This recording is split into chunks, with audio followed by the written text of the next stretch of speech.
Mantan Jampitsus Febri Adriansyah resmi dicegah ke luar negeri usai jadi tersangka kasus dugaan korupsi.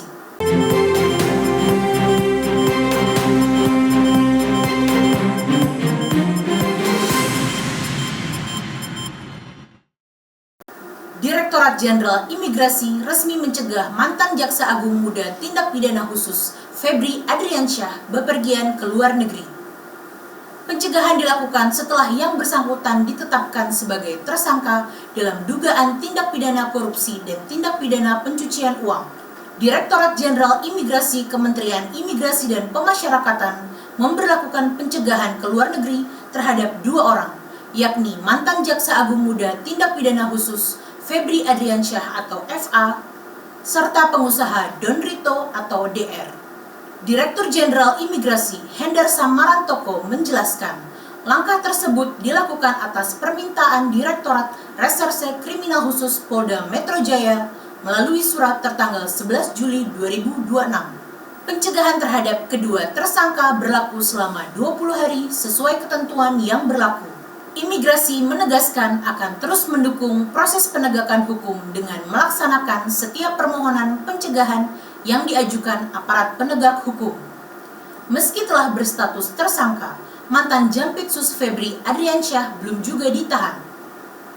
Alasan Febri belum ditahan salah satunya karena pemeriksaan belum dimulai. Sebelumnya, pada 11 Juli 2026, Korps Pemberantasan Tindak Pidana Korupsi atau Kortas Tipikor Polri menetapkan Febri Adriansyah dan Don Rito sebagai tersangka dalam 3 perkara dugaan korupsi dan tindak pidana pencucian uang.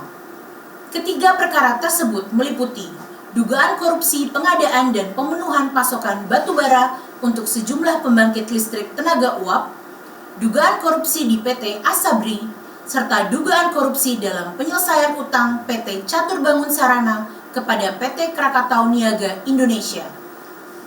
Dalam proses penyidikan, tim gabungan penyidik melakukan penggeledahan di 13 lokasi di Jakarta dan Sentul, Kabupaten Bogor. Dari salah satu lokasi penggeledahan di sebuah kafe di kawasan Cipete, Jakarta Selatan, penyidik menyita uang tunai dalam rupiah dan valuta asing dengan nilai yang disebut mencapai hampir 60 miliar rupiah. Kortas Tipikor Polri menyatakan telah memeriksa 15 saksi dan 2 orang ahli sebelum menetapkan 2 tersangka dalam perkara tersebut. Selanjutnya, penanganan ketiga perkara resmi dilimpahkan kepada Kejaksaan Agung sebagai bentuk sinergi antar lembaga dalam proses penegakan hukum. Kejaksaan Agung membenarkan telah menerima pelimpahan perkara beserta administrasi penyidikannya secara bertahap. Sementara itu, Komisi Pemberantasan Korupsi atau KPK menyatakan pihaknya dapat mengambil alih penanganan kasus dugaan korupsi yang menyeret Jampitsus Febri Adriansyah apabila proses penanganannya tidak berjalan sebagaimana mestinya atau mandek. Deputi Penindakan dan Eksekusi KPK Asep Guntur Rahayu menjelaskan kewenangan tersebut diatur dalam Pasal 10A Ayat 2 Undang-Undang Nomor 19 Tahun 2019 tentang Komisi Pemberantasan Korupsi. Di sisi lain, Komisi 3 DPR RI membentuk Panitia Kerja atau Panja untuk mengawasi penanganan ketiga perkara tersebut.